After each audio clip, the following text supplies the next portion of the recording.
കർത്താവിൻ്റെ മഹത്വം എല്ലാ സഹോദരങ്ങൾക്കും വേഗം വരുന്ന യേശു ക്രിസ്തുവിൻ്റെ അനുഗ്രഹീത നാമത്തിൽ ക്രിസ്തീയ വന്ദനത്തെ അറിയിക്കുന്നു. എല്ലാ നാമത്തിനും മേലായ നാമമുള്ളവൻ, എല്ലാ മുട്ടും മടങ്ങുന്ന ശ്രേഷ്ഠ നാമമുള്ളവൻ ഇന്ന് പകലിലും നമ്മുടെ കൂടെയുണ്ട്. സ്വർഗത്തിലും ഭൂമിയിലും സകല അധികാരവും അവിടുത്തേക്ക് നൽകപ്പെട്ടിരിക്കുന്നു. എന്നിട്ട് യേശു തൻ്റെ ശിഷ്യന്മാരോട് പറയുക, സ്വർഗത്തിലും ഭൂമിയിലും സകല അധികാരവും ഞാൻ നിങ്ങൾക്ക് നൽകിയിരിക്കുന്നു. ആകയാൽ നിങ്ങൾ പുറപ്പെടണം. ഞാൻ പറഞ്ഞതുപോലെ നിങ്ങൾ ചെയ്യണം, കൽപ്പിച്ചതുപോലെ ചെയ്യണം. മറ്റിടത്ത് പറയുന്നു, പാമ്പുകളെയും തേളുകളെയും ശത്രുവിൻ്റെ സകല ബലത്തെയും ചവിട്ടാൻ ഞാൻ നിനക്ക് അധികാരം നൽകിയിരിക്കുന്നു. അവയിലൊന്നും നിനക്ക് ദോഷം വരുത്തുകയില്ല. സങ്കീർത്തനങ്ങൾ പറയുന്നത് എന്താണ്? സിംഹത്തിന്മേലും അണലിമേലും ചാടി നിൽക്കുന്ന, ആക്രോശിച്ചു നിൽക്കുന്ന, കീഴടക്കാൻ നിൽക്കുന്ന, സിംഹത്തിന്മേലും അണലിമേലും വിഴുങ്ങുവാൻ നിൽക്കുന്ന ചില ശക്തമായ വെല്ലുവിളികളുണ്ട്. തകർത്തു കളയുന്ന ചില വെല്ലുവിളികൾ, ചില പോയിസൺ, അതിൻ്റെ വ്യാപാരങ്ങൾ അക്ഷരാർത്ഥത്തിൽ വന്നാൽ പോലും ഭയപ്പെടേണ്ട. അതിനെ ചവിട്ടി മെതിക്കാനുള്ള ഒരാത്മിക അധികാരം ദൈവം നമുക്ക് നൽകിയിട്ടുണ്ട്. അർത്ഥം, ഭീരുത്വത്തിൻ്റെ ആത്മാവിനെ അല്ല നാം പ്രാപിച്ചത്. പ്രിയരെ, നമ്മൾ പലപ്പോഴും ഭയപ്പെട്ട പിന്മാറുകയല്ലേ? ദാവീദ് പിന്മാറിയോ? ഇസ്രായേൽ നിര 39 ദിവസം പുറകോട്ട് മാറുകയാണ്. അതും ഗോല്യാത്തിൻ്റെ വെല്ലുവിളി. ഗോല്യാത്തിനെയാണ് അവർ വലുതായി കണ്ടത്. പക്ഷേ അഭിഷേകമുള്ളവൻ ആ വെല്ലുവിളി ഏറ്റെടുക്കുക. ദാവീദ് പടക്കൂട്ടത്തിൻ്റെ നേരെ പാഞ്ഞ് ചെല്ലാനുള്ള ഒരനോയിന്റിങ് ഭക്തൻ്റെ മേലുണ്ട്. എപ്പോഴും ഓർക്കുക, നാമോ ഭീരുത്വത്തിൻ്റെ ആത്മാവിനെ പ്രാപിച്ചവരല്ല, മറിച്ച് ചടിക്കടക്കുവാൻ, മുമ്പോട്ട് പോകുവാൻ, യുദ്ധം ചെയ്യുവാനുള്ള കരുത്ത് ദൈവം നമുക്ക് നൽകിയിട്ടുണ്ട്. ഭയപ്പെടരുത്, ക്ഷീണിക്കരുത്, തളർന്നു പോകരുത്, നിരാശയകത്തു വരരുത്. എൻ്റെ ദൈവത്താൽ സകലവും കഴിയുമെന്നും എൻ്റെ ദൈവം എൻ്റെ കൂടെ ഉണ്ടെന്നും ഉറപ്പാണെങ്കിൽ എന്തിനാ ഭാരപ്പെടുന്നത്? നമ്മുടെ ദൈവം ജീവനുള്ള ദൈവമല്ലേ? ഇല്ലാത്തതിനെ ഉളവാക്കുന്നതല്ലേ? വിളിച്ചു വരുത്താൻ കഴിവുള്ളവനല്ലേ? യോജിപ്പിക്കേണ്ടതിനെ യോജിപ്പിക്കുന്നവനല്ലേ? അകന്നു പോയതിനെ കൂട്ടിച്ചേർക്കാൻ എൻ്റെ ദൈവത്തിന് കഴിയില്ലേ? ബന്ധം വിട്ടുപോയതിനെ നേരെ നിർത്താൻ, ഒരുമിച്ച് നിർത്താൻ കഴിവുള്ള ഉന്നതനായ ഒരു ദൈവത്തെയല്ലേ നാം ആരാധിക്കുന്നത്? അവിടുത്തെ ശക്തിയല്ലേ നമുക്ക് വേണ്ടി ഇന്ന് പകലിലും വെളിപ്പെടുത്തുന്നത്? എത്ര പേർക്ക് സ്തോത്രം ചെയ്യാൻ കഴിയും? ഞാൻ സേവിച്ചു വരുന്ന എൻ്റെ ദൈവം, ഞാൻ ആരാധിച്ചു വരുന്ന എൻ്റെ ദൈവം, എന്നെ വിളിച്ചവൻ ഉണ്മയുള്ളവനാണ് എന്ന് ഞാൻ വിശ്വസിക്കുന്നു എന്ന് പറയാൻ എത്ര പേർ തയ്യാറുണ്ട്? വിശ്വസിച്ചാൽ ഒടുക്കത്തെ നാളിലല്ല, ഇപ്പോൾ തന്നെ ദൈവത്തിൻ്റെ മഹത്വം കാണും. വിശ്വസിക്കുന്നവർക്ക് കാണാൻ പറ്റും. മാർത്ത പറഞ്ഞു, കർത്താവെ, ഒടുക്കത്തെ നാളിലേ ഉള്ളല്ലോ. എല്ലാവരും ഉയർത്തെഴുന്നേൽക്കുമ്പോൾ എൻ്റെ സഹോദരൻ ഉയർത്തെഴുന്നേൽക്കും എന്ന് എനിക്കറിയാം. പക്ഷെ കർത്താവ് പറഞ്ഞല്ല, നിന്റെ ചിന്താഗതിക്കനുസരിച്ചല്ല എൻ്റെ പ്രവൃത്തി. നീ ഇപ്പോൾ വിശ്വസിക്കുമെങ്കിൽ 4 ദിവസമായി നിന്റെ സബ്ജക്റ്റിനെ നാറ്റം വെച്ചു എന്ന് പറഞ്ഞതിനെ, കല്ല് വെച്ചതിനെ, കല്ല് വെച്ചവനെ കൊണ്ട് തന്നെ കല്ല് മാറ്റിക്കാൻ കഴിവുള്ളവനാണ് നിന്റെ മുമ്പിൽ നിൽക്കുന്നതെന്ന് ഇന്ന് പകൽ ദൈവാത്മാവ് ശക്തമായി വിളിച്ചു പറയുന്നു. ആര് കല്ല് വെച്ചോ, ആര് കെട്ടിയോ, കെട്ടിയവനെ കൊണ്ട് തന്നെ കെട്ട എൻ്റെ കർത്താവ് അഴിപ്പിച്ചില്ലേ? അങ്ങനെയെങ്കിൽ ഇന്ന് പകൽ നിങ്ങൾ ഭയപ്പെടേണ്ട. അകത്ത് കിടക്കുന്ന ചില വിഷയങ്ങളെ പുറത്തു കൊണ്ടുവന്ന് ജീവനോടെ നിർത്താൻ, ചില വാഗ്ദത്തങ്ങളെ ദേശത്ത് ഒരടയാളമാക്കി മാറ്റാൻ എൻ്റെ കർത്താവിന് ഇന്നും കഴിയുമെന്ന് എത്ര പേർക്ക് വിശ്വസിക്കാൻ കഴിയും?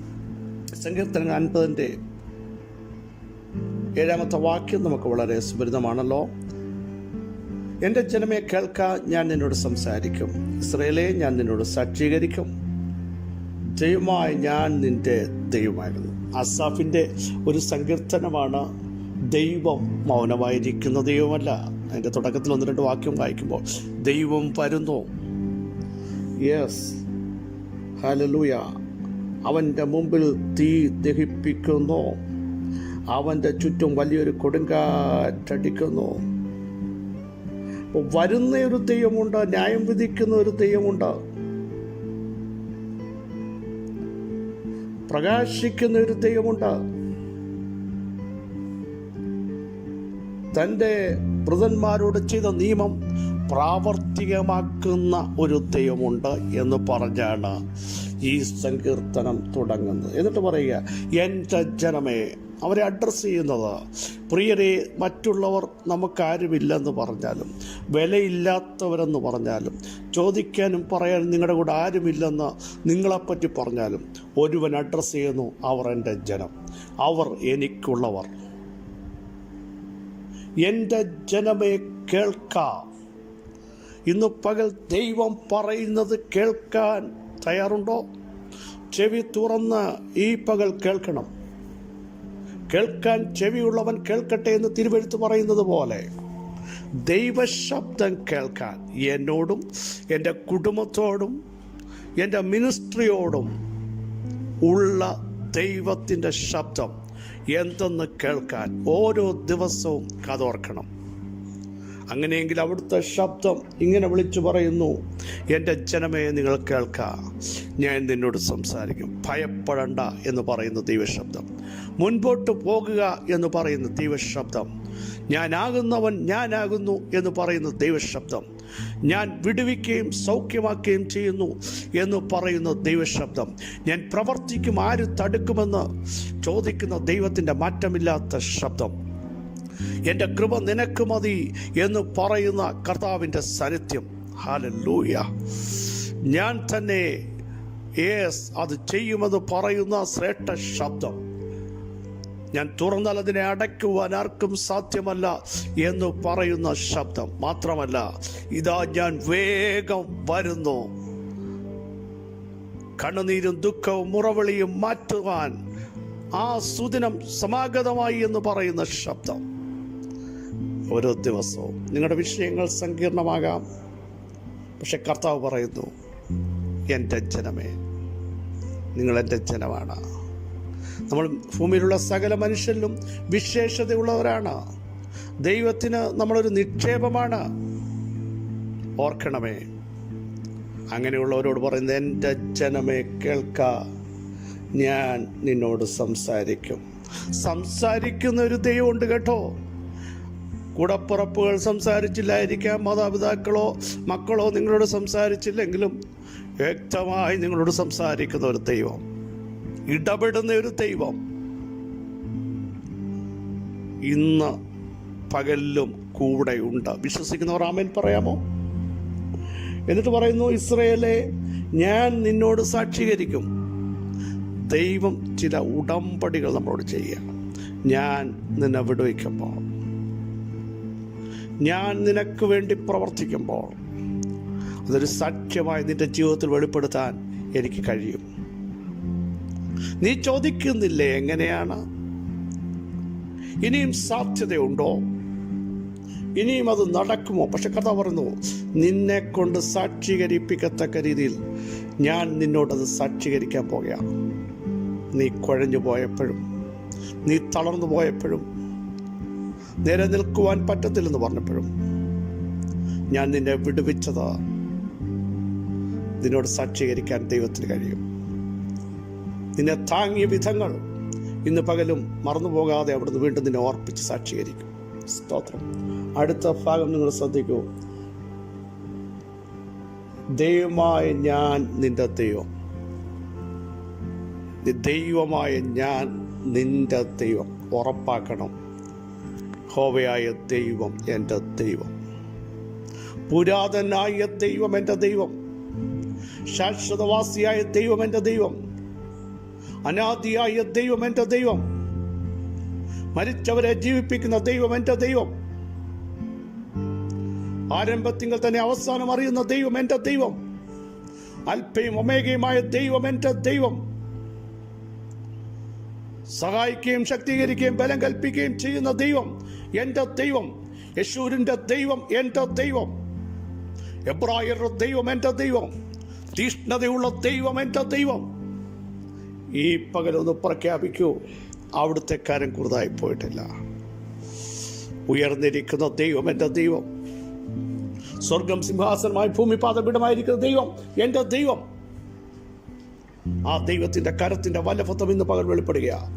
സർവശക്തനായ ഞങ്ങളുടെ ദൈവമേ, സ്വർഗസ്ഥ പിതാവേ, അവിടുത്തെ ശ്രേഷ്ഠ ആലോചനയ്ക്കായി സ്തോത്രം. അങ്ങ് ഞങ്ങളുടെ ദൈവം. അങ്ങ് ഞങ്ങളോട് സംസാരിക്കുന്ന ദൈവം. അങ്ങ് ഞങ്ങളെ കരത്തിൽ പിടിച്ചിരിക്കുന്ന ദൈവം. അങ്ങ് മാർവോടണയ്ക്കുന്ന ദൈവം.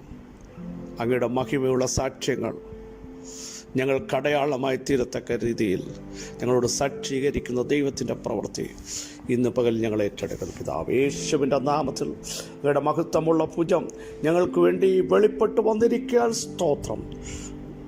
ജനം സ്വതന്ത്രരാകട്ടെ. ആത്മാവിൻ്റെ വലിയ പ്രവൃത്തി വെളിപ്പെട്ട് വരട്ടെ. അവിടുന്ന് അങ്ങനെ ചെയ്തിരിക്കാൻ സ്തോത്രം.